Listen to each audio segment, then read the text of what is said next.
welcome back. Today I'm going to be doing a kind of versus comparison video between Disney Infinity and Skylanders.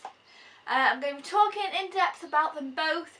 I'll be explaining them both, so if you already know what both these things are and how they work, you might find some of this a little bit boring, but a lot of people have asked me to explain both of them or explain what they are or more elements into them and my thoughts. So this will be all those things, but also a comparison between the two, because at the end of the day they are both very similar-ish games, so I just thought it would be fitting to do it in a big joint video.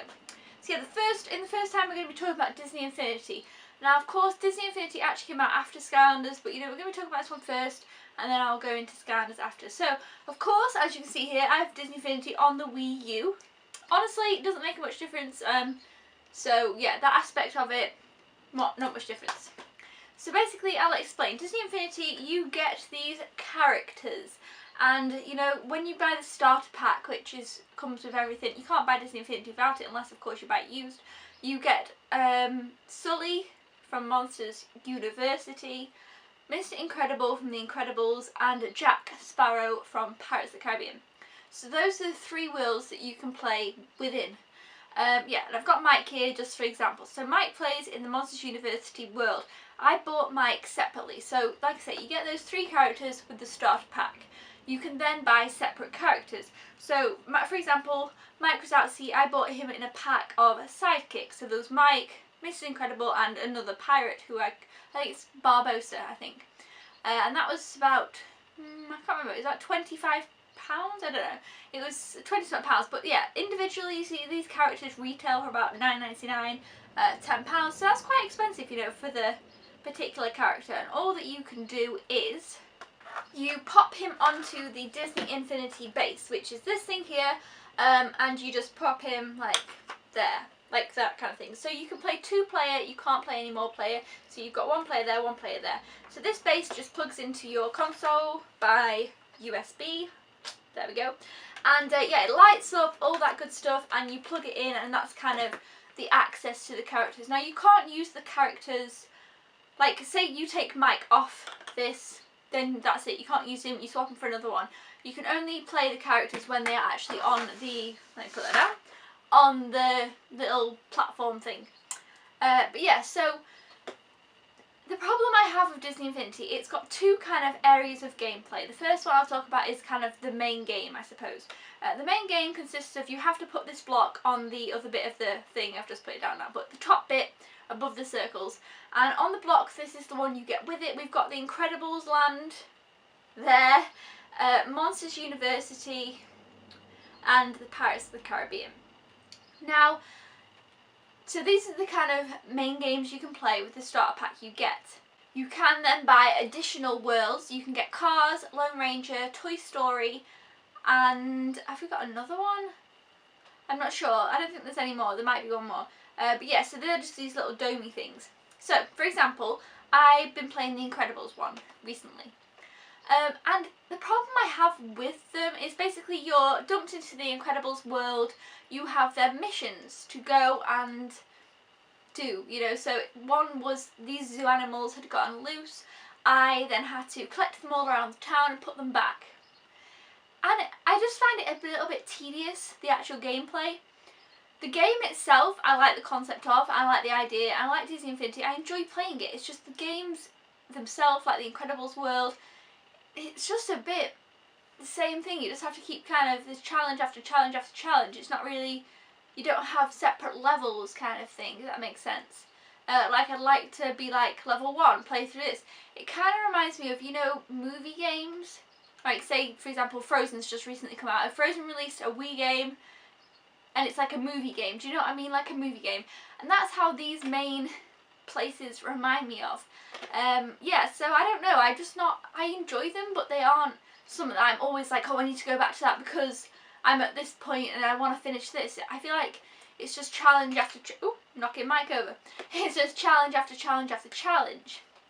It's definitely more fun in multiplayer because of, you know, the elements that are in it. But yeah, so overall, you know, the actual gameplay, I've only, you know, played these 3. I do need to pick up the Toy Story one and the Cars one. I don't think I'd go with the Lone Ranger one. I already have Woody prepared for the Toy Story one. With the Toy Story set, you get Jessie and Buzz Lightyear, which is cool. I definitely would like to play the Toy Story one, but I just kind of, it is kind of just challenges. However, they are releasing Disney Infinity 2 with Marvel, so maybe they're going to do some changes. But yeah, so I'll talk about that in another video. But what I also find is, obviously this is Disney Infinity's first game, so it's a bit iffy to compare Disney Infinity's first game to now Skylanders, which has 3 games and a 4th game coming out. They already know what they're doing now. Disney Infinity, this was their first step into the water. They can see what works and what doesn't, and honestly I think the gameplay is lacking a bit on the main games kind of thing. But maybe it was because they tried to combine 3, I don't really know. Anyway, so throughout the game, so you can collect these capsule things that you get like items kind of thing, and you can use them in Toy Box mode. Now Toy Box mode is the other, I guess, gameplay version. That's kind of like, honestly I have never played Minecraft, but from what I can see, my cousins love Minecraft and I see them playing it and stuff.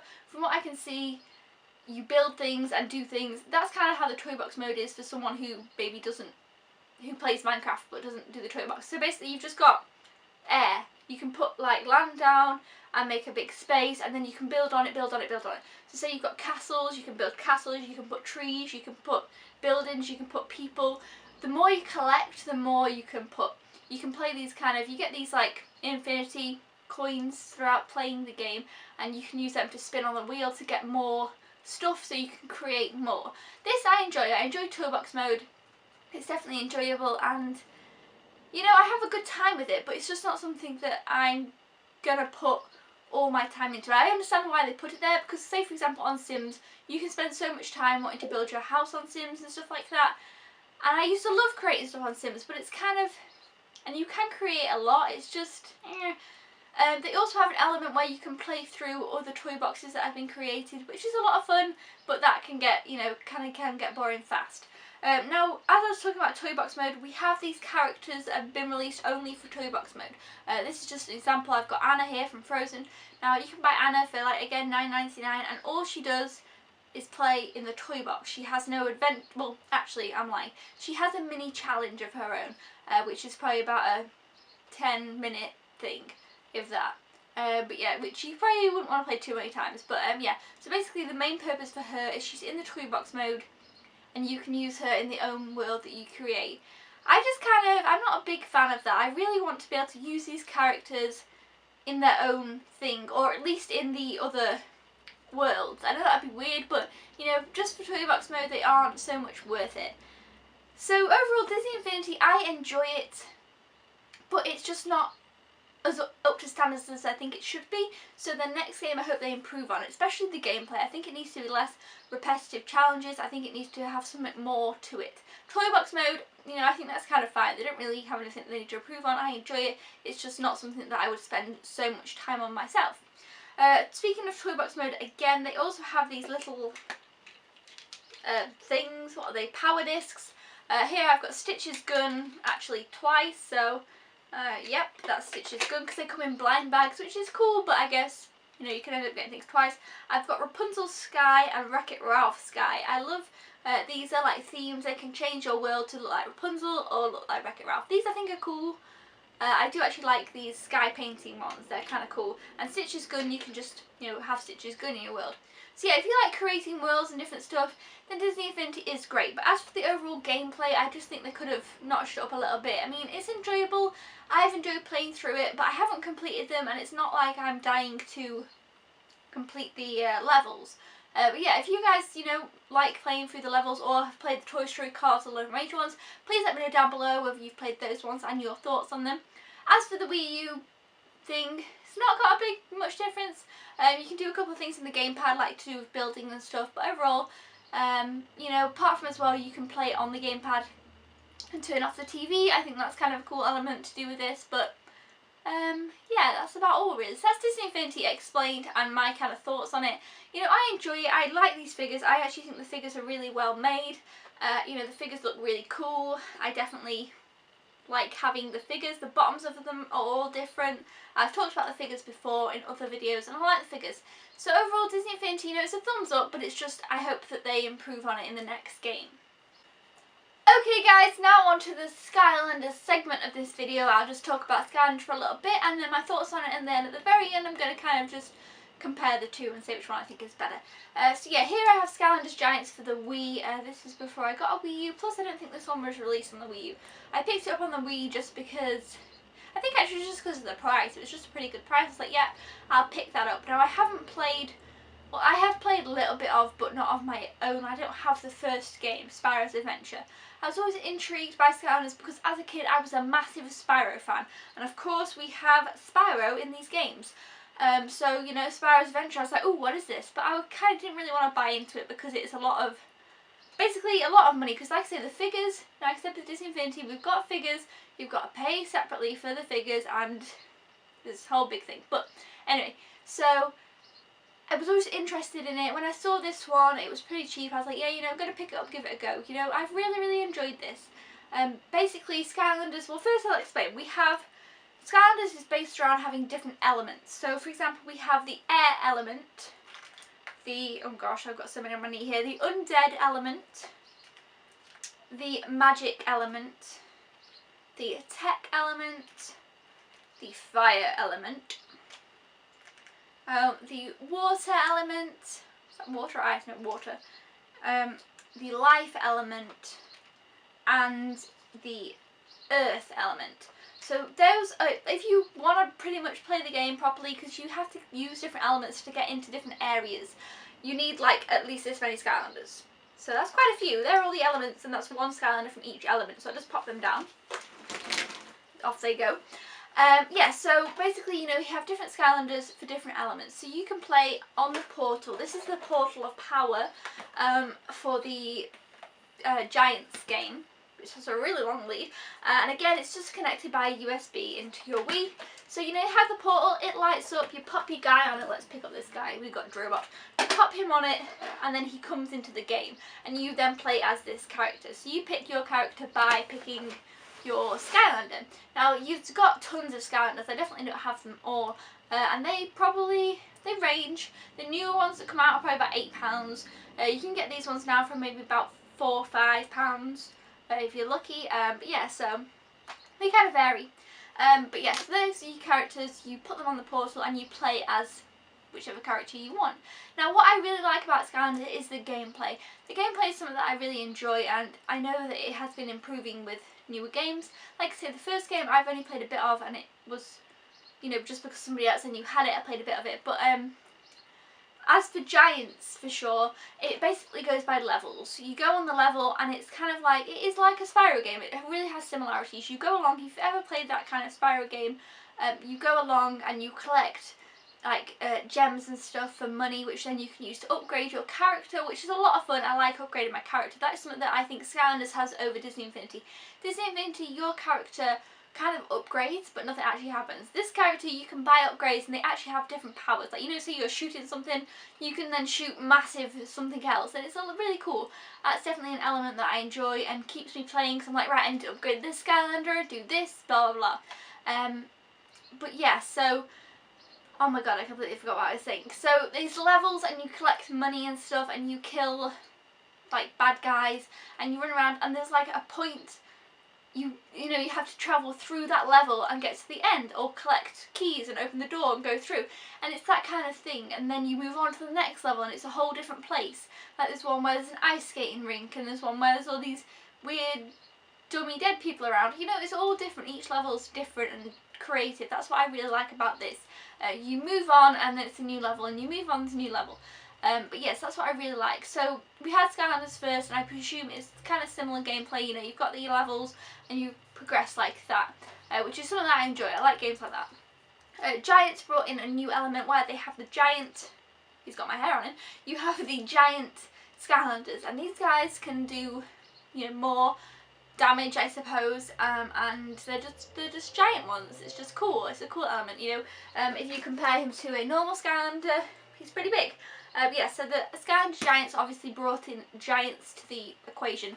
Skylanders Swap Force, which is the third game in this series, brought in the element that you can take off. Now, I haven't got Swap Force. I told myself when I complete this one, I will then pick it up. This one I had to restart because I changed to my Wii U, so I had to start the game again. I know you can transfer it over, but anyway. You swap the top of the body and you can put somebody else's body on top, so it's like a mix match Skylander, which is cool. You know, I definitely look forward to Swap Force. And the new one is going to be Trap Team, where you can trap bad guys, and it sounds a little bit more complicated until I know more, but yeah, I just recently did a video on that one. So Skylanders, for me, I enjoy the gameplay a lot. Like, you know, like I say, it's level 1, level 2, level 3, you progress like that. Each level being different and a bit more creative, rather than with Disney Infinity, we're kind of stuck in the same kind of place doing challenges after challenges. This, I just prefer the way that this works. You know, you collect the money and you can buy upgrades. I don't know, for me that just is more satisfying to progress and move on that way and to buy things with the money. So overall, Skylanders, I enjoy it a lot more than I thought I would. And I like to buy the figures. You know, I was like, oh, I'm going to buy hardly any figures.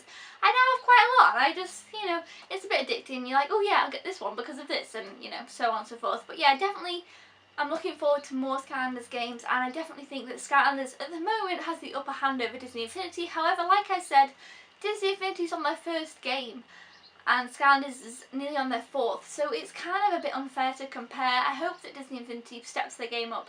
Even though I enjoy the Disney Infinity game, it's difficult to play them both and not compare them. You know, Disney Infinity is more the creative, you can do the toy box, you can create what you want. Skylanders doesn't have that element, but I just prefer the gameplay element of Skylanders, and essentially you're gonna want to enjoy the gameplay bit a lot as well. So yeah, I prefer the actual characters to the Disney ones. Like the figures, I prefer the figures, sorry, because I'm a big Disney fan, so the figures, to me, I love them, and I think they're made great. The Skylanders figures I also like, but you know, they're just random characters, and some of them are really cool new characters, but the Disney ones I love because I'm a big Disney fan, so, you know. But yeah, so overall, I think at the moment Skylanders is, you know, winning the game of those two, but I think Disney Infinity hopefully will improve itself. It's going to have Marvel coming into it, they're going to have superhero ones, so really don't know how that's going to play out. But personally, I love Marvel, but I just wish they would have continued. I hope they kind of have other older Disney characters as well and haven't completely ditched that and go off onto the superhero thing. I really don't know. But yeah, for now guys, that was my comparison between Skylanders and Disney Infinity. I hope you enjoyed it. Let me know down in the comments below which one you prefer, if you have a preference, if you've played them both, any thoughts on anything to do with them. I'd love to hear it. But yeah, don't forget to thumbs up this video if you enjoyed it and want to see more gaming type of videos. I'll link in the description the Trap Team video, so you can check that out too and my thoughts on that. Until then, I'll see you next time. Don't forget to subscribe if you haven't already, or if you are a newbie. And yeah, I'll see you then. Goodbye guys!